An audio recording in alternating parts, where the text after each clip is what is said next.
உங்களுக்கு தெரியும், இந்த மகாவலி மாஸ்டர் பிளான் தயாரிக்கப்பட்ட காலம் 1962 to 64, 62ஆம் ஆண்டுலேருந்து 64ஆம் ஆண்டுக்கு தான் இந்த மகாவலி வலயங்கள் அல்லது மகாவலி மாஸ்டர் பிளான் தயாரிக்கப்பட்டது. இந்த மகாவலி எல்வலயம் என்ற பிரதேசத்தை வவுனியா மாவட்டத்தின் ஒரு பகுதியையும் அதே போல் முல்லைத்தீவு மாவட்டத்தின் ஒரு பகுதியையும் எடுத்து இந்த மகாவலி எல்வலயம் என்று அவர்கள் அந்த மாஸ்டர் பிளானில் கொண்டு வரைக்கியே அவர்களுக்கு தெரியும் மகாவலி தண்ணியை இந்த பிரதேசத்துக்கு கொண்டு வர இயலாதுன்றது அவர்களுக்கு தெரியும். அப்படி தெரிஞ்சு கொண்டு இந்த மகாவலி எல்வலயத்தை கொண்டு வந்ததுன்ற முக்கியமான நோக்கம் அந்த மகாவலி அத்தாரிட்டிக்கு வழங்கப்பட்டிருக்கிற எல்லை மீறின இல்லை அளவுக்கு அதிகமான அதிகாரம் இருக்கிறது தான் அந்த மகாவலியாக பிரகடனப்படுத்தப்பட்டதுன்ற நோக்கம். ஏனென்று சொன்னால் அங்கே இருக்கிற டீட் லேண்ட்லேருந்து கிரவுண்ட் லேண்ட் எல்லாத்தையும் இந்த மகாவலி அபிவிருத்தி அதிகார சபையினுடைய சட்டத்தினூடாக அந்த காணிகளை எடுத்து வடக்கையும் கிழக்கையும் நில ரீதியாக வேறுபடுத்துறதுக்காகத்தான் உண்மையாக அந்த மகாவலி எல்வலயம் என்றதை அவர்கள் திட்டம் போட்டது. இந்த மகாவலி எல்வலயத்தில் 1983-84 ஆண்டு கால பகுதியிலேயே எங்களோட காணிகள் பறிக்கப்பட்டு இராணுவத்தின் துணையோடு சிங்கள குடியேற்றங்கள் மேற்கொள்ளப்பட்டது நீங்கள் எல்லாரும் அறிஞ்ச விஷயம். ஆனால் அந்த மகாவலி எல்வலயம் என்றது கசட் பண்ணப்பட்டது, ஒஃபிஷியலாக கசட் நோட்டிஃபிகேஷன் வந்தது 87ஆம் ஆண்டு. முதலாவது கசட் நோட்டிஃபிகேஷன் வர்த்தமானி ஊடாக பிரசுரிக்கப்பட்டது 1987ஆம் ஆண்டு. அது முதலாவது கசட் நோட்டிஃபிகேஷன். இந்த ரெண்டாவது கசட் நோட்டிஃபிகேஷன் வந்தது 2007ஆம் ஆண்டு. அது 2007ஆம் ஆண்டு அந்த கசட் நோட்டிஃபிகேஷன் கொண்டு வந்ததுன்ற நோக்கம் அந்த ஏற்கனவே 87 பிரகடனப்படுத்தப்பட்ட எல்லைகளை விஸ்தரிக்கிறதான் இந்த ரெண்டாவது கசட் நோட்டிஃபிகேஷன் நோக்கம். அதில் நார்த் சென்ட்ரல் ப்ரோவின்ஸில் இருந்து ஒரு பகுதியும் சேர்க்கப்பட்டது. அதே போல் கிழக்கு மாகாணத்தில் இருந்து ஒரு 87 ஹெக்டேர் நிகரன் அந்த நிலமும் சேர்க்கப்பட்டு கடலோர பிரதேசம் கொப்லாய் லகூனில் இருந்து முல்லைத்தீவு கச்சேரியையும் தாண்டி ஒரு பகுதி கரையோரத்தை அப்படியே சேர்க்கப்பட்டது. ரெண்டு சேர்க்கப்பட்டு தான் 2007ஆம் ஆண்டு கசட் நோட்டிஃபிகேஷன் கொண்டு வந்தப்பட்டது. அந்த மகாவலி எல்வலயத்தை விஸ்தீரணப்படுத்துறது. அவைகள் இந்த மகாவலியில் கொண்டு வந்து மகாவலி எல்வலயம் என்று சொல்லி 83ஆம் ஆண்டும் அதற்கு பின்னரும் குடியேற்றப்பட்ட மக்கள் அங்கே இருக்கிற கிட்டத்தட்ட 13 குளங்கள், அந்த குளங்கள் எல்லாம் சிங்கள பெயர்கள் மாற்றப்பட்டு அந்த குளங்களுக்குள்ள கிட்டத்தட்ட 1700 ஏக்கர் வயல் நிலம் இப்போது செய்கையில் இருக்குது. 700 ஹெக்டேரில் இருக்குது. அந்த உங்களுக்கு தெரியும் எங்களோட பர்னி பிரதேசத்தின் மலை வீழ்ச்சி காலம் பெரும்போகம் என்ற ஒரு போகமும் சிறு போகம் என்று சொல்லி இன்னொரு தண்ணி எவ்வளவு குளங்களில் இருக்கின்றத அடிப்படையாக இந்த பங்குதாரர்களுக்கு பிரித்து கொடுக்கப்பட்டு செய்கிறது. இந்த மகாவலி எல்வலயத்துக்குள்ளுக்கும் அங்கே வாழுகின்ற விவசாயிகள் எல்லாரும் விவசாயிகள், பெரும்பாலான ஆக்கள் கொக்குலாய் பக்கத்தில் கொஞ்சம் மீன் பிடிக்கிறார்கள் இருக்கணும், பெரும்பாலான ஆக்கள் விவசாயிகள். அவைகள் இப்போது அந்த 1700 ஏக்கர்லேயும் மகா சீசன் என்று சொல்கிற பெரும்போக வயலை செய்து கொண்டிருக்கணும். சிறுபோகத்தில் ஒரு மிகவும் அரைவாசியிலும் விட குறைஞ்ச அளவு தான் சிறுபோக நெச்சைக்காக பயன்படுத்தப்படுது. அதை விட இப்போ இந்த மகாவலி எல்வலயத்தில் கொண்டு வந்து குடியேற்றப்பட்டவர்கள் கிட்டத்தட்ட 43 வருஷம் ஆயிடுச்சு. என்றால் இப்போ முதலாவது 2வது ஜெனரேஷனும் அங்கே வந்துட்டுது. உபகுடும்பங்கள் நிறைய வந்துட்டுது. பின்ன இந்த உபகுடும்பங்களுக்கு காணி இல்லை. அவர்கள் பொருளாதார ரீதியாக மிகவும் நலிவடைந்த நிலைமையில் உள்ளாக்கள். அவையோட அடிப்படை தொழில் விவசாயமாக இருக்குதுன்னு சொன்னால் இந்த ஆட்சியாளர்களுக்கு பெரியொரு கோரிக்கை முன்வைக்கப்படுது இந்த மக்களால். என்னடா தங்களுக்கு இங்கே வாழ முடியாமல் இருக்கு, நாங்கள் இந்த இடத்துல வாழ இல்லாத போக போகிறோம் என்றால் நிறைய கஷ்டத்தின் மத்தியில் அடிப்படை வசதிகள் இல்லாத ஒரு சூழலில் வாழ்ந்தோன்னு இருக்கணும்ன்ட்டு. அதுக்காகத்தான் ஆட்சியாளர்கள் பார்க்கணும் என்று சொன்னால் இந்த மக்களை பொருளாதார ரீதியாக வளப்படுத்த வேண்டும் என்று சொன்னால் அவையண்ட தொழில் 2 போகம் செய்யக்கூடிய ஒரு வசதியை ஏற்படுத்தி கொடுக்கணும். காலபோகம் சிறுபோகம் 2ம் வயல் செய்யக்கூடியதாக இருக்க வேணும். அங்கே பின்னிய காலங்களில் 90களுக்கு பிறகு குடியேற்றப்பட்ட மக்களுக்கும் உப குடும்பங்களுக்கும் காணி இல்லை, வயல் காணி இல்லை, வயல் காணியை கொடுக்க வேணும்னு சொன்னால் அவைகள் புது நிலத்தை ஆக்கிரமித்து அந்த இடத்த வயலாக்கி கொடுக்க வேணும். அப்படி கொடுக்கணுன்ற ஒரு சிந்தனை வார நேரம் மஹிந்த ராஜபக்ஷ என்ற காலகட்டத்தில் 2010ஆம் ஆண்டு ஒரு வாட்டர் ரிசோர்ஸ் சர்வே ஒன்று மகாவலியால் செய்யப்பட்டது.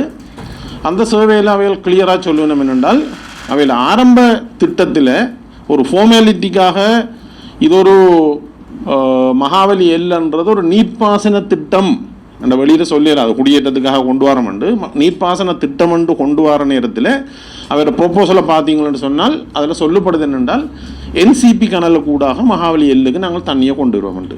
NCP என்ற நார்த் சென்ட்ரல் ப்ரொவின்ஸ் கனல் அது எங்கேருந்து வருதுன்னு சொன்னால் மகாவலி தண்ணி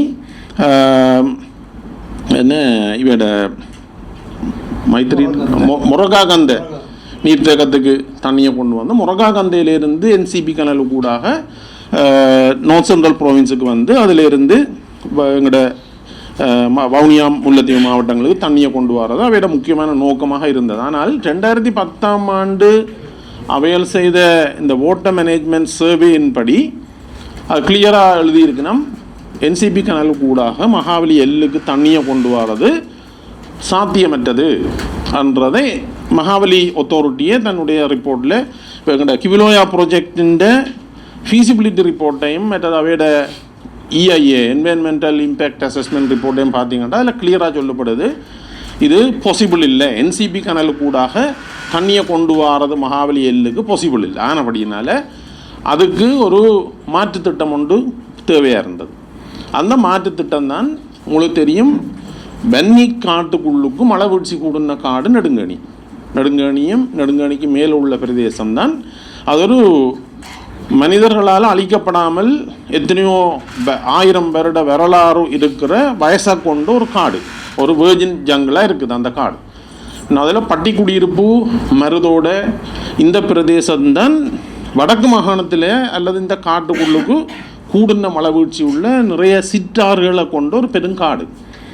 அவையில் அந்த தரவுகள் அடிப்படையாக வச்சுத்தான் எங்களோட முக்கியமாக 3 கிராம சேவையாளர் பிரிவுகள் மருதோட பட்டி குடியிருப்பு மற்றது ஊஞ்சால் கட்டி இந்த 3 கிராம சேவையாளர் பிரிவுகளோடு சேர்ந்திருக்கிற அந்த காட்டில் வார மழை நீரை முக்கியமாக சேகரிக்கிறதனூடாக இந்த புதிய அபிவிருத்தி செய்யப்படுற நிலத்துக்கும் அதே போல் ஏற்கனவே செய்து கொண்டிருக்கிற 1700 ஏக்கர் நிலத்து வயலுக்கும் 2 போகமும் செய்யக்கூடிய தண்ணியை வழங்கலாம் என்ற ஒரு ஸ்டடி ஒன்றை செய்து அந்த திட்டம் 2010ஆம் ஆண்டு கொண்டு வரப்பட்டது இந்த கிவிலோயா திட்டம். ஆனால் அவையோட டாக்குமெண்ட்டில் போய் பார்த்தீங்கன்னா 1962விலேயே இப்படி ஒரு திட்டத்தை கொண்டு வரலாம் என்றது ஆராயப்பட்டிருக்கிறது என்று போடப்பட்டிருக்குது. என்று சொன்னால் மகாவலி தண்ணி கொண்டு வரேன்றால் அவையோட உண்மையான பர்பஸ் மகாவலி தண்ணி கொண்டு வரது என்றால் இது உண்மையாக தேவையில்லாத ஒரு திட்டம். இந்த 1962ல் பிளான் பண்ணுற காலத்திலேயே தெரியுது மகாவலி தண்ணி வராது, நாங்கள் இந்த குடியேற்றப்பட்ட மக்களுக்கு லோக்கலாக தண்ணியை கண்டுபிடிச்சி தான் கொடுக்கணுமன்ற ஒரு கான்செப்ட் அந்த நேரத்திலே அவைகளுக்கு இருந்திருக்கு. 1962லே இருந்திருக்கு, அந்த டாக்குமெண்ட்ஸில் கிளியராக எழுதப்பட்டிருக்கு. இப்போ அவைகள் என்னென்னு சொன்னால் இந்த சிற்றாறுகள் எல்லாம் சேர்ந்து கொக்குலாய் லகூனில் போய் முடியுது இந்த ஆறு. இப்போ சொல்லப்படுற ஆறு இந்த தண்ணியெல்லாம் வடிஞ்சு போகிறது கொக்குலாய் லகூனுக்கு. இப்போ என்ன செய்ய போகணுமெண்டா இந்த திட்டத்தில் வடக்கு மாகாணத்தில் இருக்கிற மிகப்பெரிய அணை அங்கே தான் வரப்போகுது. இதன் உயரம் 19 மீட்டர், 19 மீட்டர், இரணமாடு 12 மீட்டர். இது 19 மீட்டர் உயரத்தில் ஒரு அணை வருது, கிட்டத்தட்ட 5 கிலோமீட்டர் நீளமான அணை. இந்த அணையில் 62 MCM தண்ணியை தேக்கிறதா இவையோட நோக்கம். மில்லியன் மீட்டர் கியூப் 62 MCM தண்ணியை தேக்கிறது என்ற நோக்கம். இப்போ இந்த 62 MCM தண்ணியை இவைகள் தேக்குவினமாக இருந்தால் இந்த இனண்டேஷன் ஏரியா முற்றாக தண்ணியால் மூடப்படுற நிலப்பரப்பின் அளவு 1600 ஹெக்டேர். 1600 ஹெக்டேர்ண்டா 2.4ஆல் பெருக்குனீங்கடா கிட்டத்தட்ட அரவுண்ட் எவ்வளோ ஒரு 4000 சொச்ச ஏக்கர் நிலம் முற்று முழுத அந்த தண்ணி கொள்ளளவு பரப்புக்கு வருது இது எஃப்எஸ்எல் லெவலில் வாரது. பேருந்து அதுக்கு பிறகு அங்கால அவையில் போடுவோம் 100 மீட்டர் போடுவோம் பஃபர் சோன் சொல்லி போடுவோம். இந்த தண்ணி கொள்ளளவுக்கு வாரதுக்கு வெளியில் பஃபர் சோன் 100 மீட்டர் போடப்படுது. இதில் அவைகள் இந்த தண்ணியை தேக்கிறதன் ஊடாக கன விஷயங்களை சொல்லுவோம். அதில் முக்கியமான முதலாவதாக சொல்லப்படுற நோக்கம் என்னென்றால் இதன் விளைவு ஏற்கனவே இருக்கிற 1700 ஏக்கர், அதாவது 700 ஹெக்டேர் நிலம், அது காலபோகம் செய்கிறத சிறுபோகமும் முழுமையாக அதே பரப்ப செய்கிற 2 போகங்கள் தண்ணி பிரச்சனை இல்லாமல் செய்கிறது முதலாவது நோக்கம்.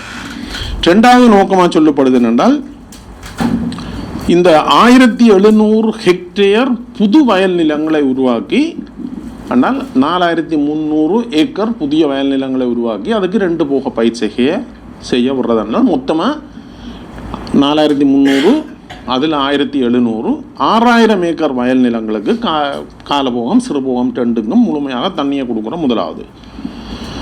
அதை விட இப்போ இந்த மணலாறு பிரதேச செயலாளர் பிரிவு தனி ஒரு பிரதேச செயலாளர் பிரிவு இந்த குடியேற்றப்பட்ட மக்களுக்காக உருவாக்கப்பட்டிருக்குது. அது நிர்வாக ரீதியாக முல்லைத்தீவு மாவட்டத்துக்குள்ளே இருக்குது. 6வது பிரதேச செயலாளர் பிரிவாக முல்லைத்தீவு மாவட்டத்துக்குள்ளே இருக்குது. ஆனால் அந்த மணலாறு பிரதேச செயலாளர் பிரிவு 5 வட்டாரங்களாக பிரிக்கப்பட்டிருக்கு. அதில் ஒரு வட்டாரம் கரைத்துறை பற்று பிரதேச சபைக்குள்ளே வருது. மிச்சம் 4 வட்டாரம் வவுனியா வடக்கு பிரதேச சபைக்குள்ளே வருது. இலங்கையில் இருக்கிற ஒரே ஒரு உதாரணம், நிர்வாக ரீதியாக ஒரு மாவட்டத்துக்கு கீழையும் உள்ளூராட்சிக்கு வாக்கு போடுறது இன்னொரு மாவட்டத்துக்கும் இந்த மகாபலி எல் மாத்திரம்தான். அவையில் ஏன் அப்படி வச்சிருக்கணும் என்றால், முக்கியமாக வவுனியாவுக்காலையும் காசு இந்த அலோகேஷன்கள் எடுக்கலாம், ரிசோர்ஸஸ் எடுக்கலாம், முல்லைத்தீவு காலையும் எடுக்கலாம். அதே நேரத்தில் நார்த் சென்ட்ரல் ப்ரோவின்ஸ்லேயும் ஒரு சின்ன பகுதி வருது. அதுக்கால நார்த் சென்ட்ரல் ப்ரோவின்ஸுக்காலையும் இந்த 3 மாவட்டங்களுக்கு ஊடாக இந்த மகாபலி எல்ல அபிவிருத்தி செய்கிறதுக்கான வளங்கள் பகிரப்பட்டு கொண்டு இருக்குது. அதிக அளவான வளங்கள் இந்த மக்களுக்கு பகிரப்பட்டு கொண்டு இருக்கு. இப்போ இவையில் என்னென்னா இந்த 2வது நோக்கமாக போடணும் என்னென்றால், இந்த பிரதேச செயலாளர் பிரிவின் ஒரு டவுனாக இருக்கிறது சம்பத் நுவரன்னு சொல்கிற இடம். சம்பத் நுவருக்கு நேஷனல் வாட்டர் சப்ளைக்கால தண்ணி கொடுக்கறதுக்காக இந்த 63 MCMல 2 MCM தண்ணியை 10,000 குடும்பங்களுக்கு வாட்டர் சப்ளை கொடுக்கறதுக்காக ஒதுக்கணும். 3வதாக சொல்லப்படுது பெருந்தங்கால சுகாதாரம், கல்வி, உள்ளக வீதிகள் எல்லாம் சொல்லி கொண்டு வந்து கடைசியில் ஒரு அவன் ஒப்ஜெக்டிவில் போடப்படுது அண்மையில் இருக்கின்ற நகரங்களோடு இணைப்பை ஏற்படுத்துதல். அண்டா நெடுங்கணி, இந்தியாவில் கரைத்துறை பற்று, அங்கால பதவியா, மதவாச்சி, இந்த 4க்கும் நல்ல ரோட்டை போட்டு அண்மையில் உள்ள நகரங்களுடன் சந்தை வாய்ப்புகளை மேம்படுத்துவதற்காக இணைப்பை ஏற்படுத்துறது. இப்படி ஒரு 7 ஒப்ஜெக்டிவ்ஸ் போட்டு வச்சிருக்கணும் இந்த கிவுலோயா திட்டத்தில். இதில் இந்த கிவுலோயா திட்டம் பண்டுக்கு கீழே பயனாளிகளாக இருக்கிறார்கள் குடியேற்றவாசிகள். இந்த பண்டுக்கு மேலே நீரேந்து பிரதேசமாக இருக்கிறது வவுனியா வடக்கு. இந்த கிவுலோயா EIA ரிப்போர்ட்டை வாசிச்சிங்கன்றாலும் சரி, அவைகளோட ஃபீசிபிலிட்டி ரிப்போர்ட்டை வாசிச்சிங்கன்றாலும் சரி, எல்லா இடத்துலையும் ஜானவேலியிலிருந்து உள்ளக வீதியிலிருந்து விவசாய நடவடிக்கைகளாக இருந்தாலும் சரி, அல்லது அவையோட வாழ்வாதாரத்துக்காக ஆடு மாடு கொடுக்குற இந்த சகல விஷயங்களும் டிஸ்கஸ் பண்ணப்பட்டிருக்குது. இந்த ப்ராஜெக்ட் ப்ரொபோசலில் இந்த பயனாளிகள் சம்பந்தமானது மாத்திரம்தான் டிஸ்கஸ் பண்ணப்பட்டிருக்கு. இந்த அணைக்கட்டை கட்டுவதனூடாக நீரேந்து பிரதேசமாக வார நேரடியாக நீர் கொள்ளளவு வார இடம் 1600 ஹெக்டேர் இல்லை 4000 ஏக்கர் காணி, அதை சுற்றி 100 மீட்டர் பஃபர் மற்ற ஏனைய வேலைகள் எல்லாம் செய்கிறதுக்காக வார காணிக்குள்ளுக்கு அந்த காணிக்கு எங்கட வயல் நிலங்கள் 910 ஏக்கர் இப்போ செய்யப்பட்டு கொண்டிருக்கிற வயல் நிலங்கள் உள்ளே போகுது. 2 கிராமம் இந்த தண்ணிக்கு போகுது. காஞ்சூரமோட்ட கிராமமும் வடிவத்தகல் கிராமத்தின் ஒரு பகுதியும் இந்த தண்ணிக்குள்ளே போகுது. அதை விட 8 சிறு குளங்கள் அதுக்குள்ளுக்கு போகுது. போனால் இப்போ மொத்தமாக எங்களோட 910 ஏக்கர் வயல் நிலம், மேட்டுக்காணி, 2 கிராமம் போகுது. இதுக்கு மேலதிகமாக 2021ஆம் ஆண்டு 2021 டிசம்பரில் ஒரு வெரி ஸ்பெஷல் கெசட் நோட்டிஃபிகேஷன் ஒன்று கொண்டு வரப்பட்டது.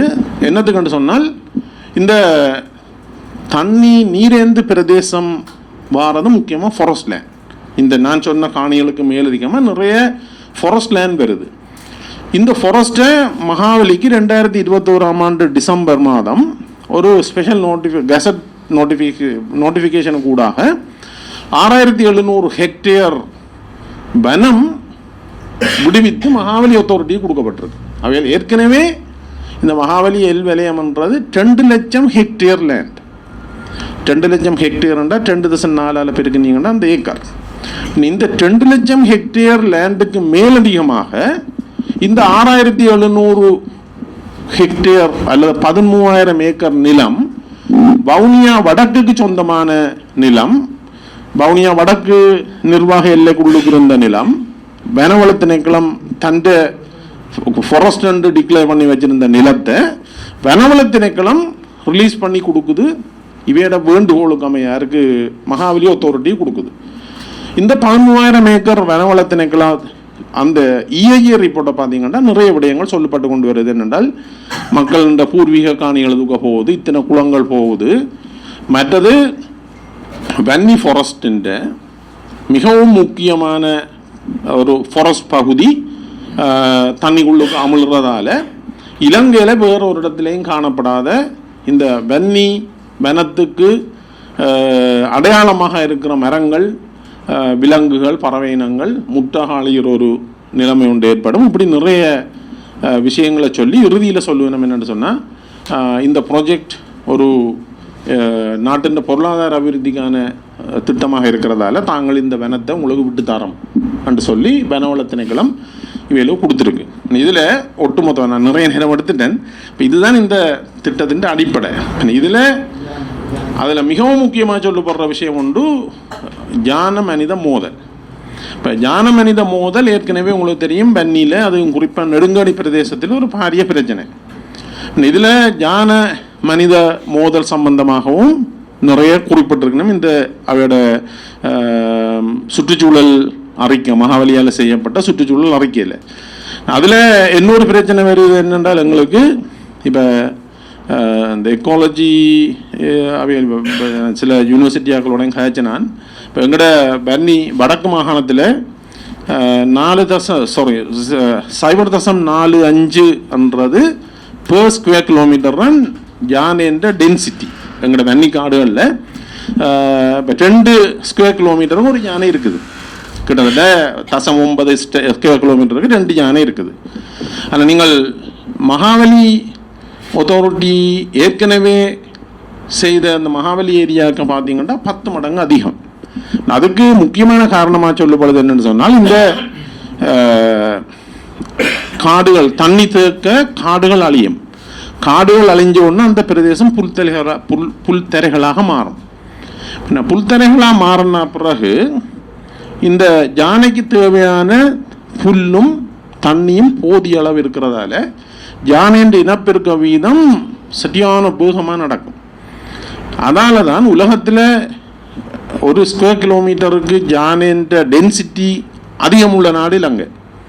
ஆனபடியாக தான் இவ்வளோ டூரிஸ்ட் அள்ளப்பட்டு வருது மின் ஏரியாவுக்கும். ஏன்னா ஒரு இடத்துல போனீங்கன்னா 100-200 யானையை எடுக்கலாம், பார்க்கலாம். இப்போ எங்களுக்கு இப்போ உடனடியாக யானையால் வர பிரச்சனை, இந்த 13,000 ஏக்கர் வனத்துக்குள்ளுக்கு இருக்கிற யானை வெளியில் இந்த ப்ரொஜெக்டால் வரப்போகுது. இன்னொரு கொஞ்ச காலத்துக்கு பிறகு இந்த யானைன்ற இனப்பெருக்க வீதம் கூடுறதால வர 2வது அடுத்த பிரச்சனை. அது ஒரு குறிப்பிட்ட 10 வருஷத்துக்கு அது வரும். பின்ன எங்களுக்கு இப்போ வவுனியா வடக்க பொறுத்தவரையில் இந்த ரிப்போர்ட்டில் என்னட்ட ரிப்போர்ட்ஸ் இருக்கு, உங்களுக்கு தரலாம். இந்த ரிப்போர்ட்டில் இதில் காணியை பறி கொடுக்குறாக்கள் அந்த 910 ஏக்கர் இப்போ வயல் செய்கிற காணிகளை பற்றி எந்த கதையும் இல்லை. அவைகளுக்கு என்ன நஷ்டஈடா அவைகளை பற்றி ஒரு கதையும் இல்லை. இந்த ஞான மனித மோதலை கட்டுப்படுத்துறதுக்கு வவுனியா வடக்கில் என்ன செய்ய போகிறோம்ன்றது ஒரு கதையும் இல்லை. நீரில் போடுற இந்த எங்கட கிராமங்கள் சம்பந்தமாக ஒரு கதையும் இல்லை. இந்த காடுகள் அழிக்கப்படுற சம்பந்தமான ஒரு கதையும் இல்லை. ஒட்டுமொத்தமாக பண்டுக்கு கீழே தான் கதைக்கணும், பண்டுக்கு மேலே வவுனியா வடக்கு சம்பந்தமாக எந்த கதையும் இல்லை. ஆனபடியாக தான் நாங்கள் மற்றது முதல் ரவிகரன் குறிப்பிட்ட ஒரு விஷயம் என்னென்றால், இந்த அதில் போடணும் என்னென்றால், newly developed area the new settlers will be settled. என்றது அதில் குறிப்பிடப்படுது. அதை நாங்கள் விளக்கம் கேட்ட நேரம் அவையில் சொல்லணும் என்னென்னா, நாங்கள் இந்த நியூ செட்டிலர்ஸ் என்று சொல்கிறது வடக்கு மாகாணத்துக்கு வெளியில் இருந்து நாங்கள் புது செட்டிலர்ஸை கொண்டு வர மாட்டோம். இது அங்கே இருக்கிற குடும்பங்களை தான் நாங்கள் நியூ செட்டிலர்ஸ் என்று குறிக்கிறோம் என்று வாயால் அமைச்சரால் சொல்லப்பட்டிருக்கு. பின் இந்த 1700 குடும்பம் வெளி மாகாணத்திலேருந்து வவுனியாவுக்கு உள்ளுக்கு வருமாக இருந்தால் நெடுங்காணி பிரதேச சபை எங்களோட கையில் இருக்காது. அந்த ஏற்கனவே நெடுங்காணி பிரதேச சபையை பார்த்தீங்கன்னா 10 உறுப்பினர் சிங்கள உறுப்பினர் இருக்கணும். ஆனால் ஓட்டர்ஸ் என்று பார்த்தீங்களென்றால் கிட்டத்தட்ட 42% வவுனியா வடக்குன்ற வாக்களிக்கிற மக்கள் கிட்டத்தட்ட 42% அவையில் சிங்கள மக்களாக இருக்கணும். இந்த 4 வட்டாரத்துக்கும் இருக்கிற சிங்கள மக்கள். இன்னொரு 1700 குடும்பம் வருமாக இருந்தால் 50 தாண்டி அவையில் போயிடும். நாங்கள் வவுனியா வடக்கில் தமிழ் மக்களோட கையில் வவுனியா வடக்கு இருக்க இல்லாத ஒரு சூழல் வரும். இந்த 1700 புதாக்கள் வந்தால் இப்படி பிரச்சனை இருக்கிறபடியாகத்தான் நாங்கள் இது சம்பந்தமாக இப்போ எங்களுடைய கரிசனையை எடுத்திருக்கிறோம்.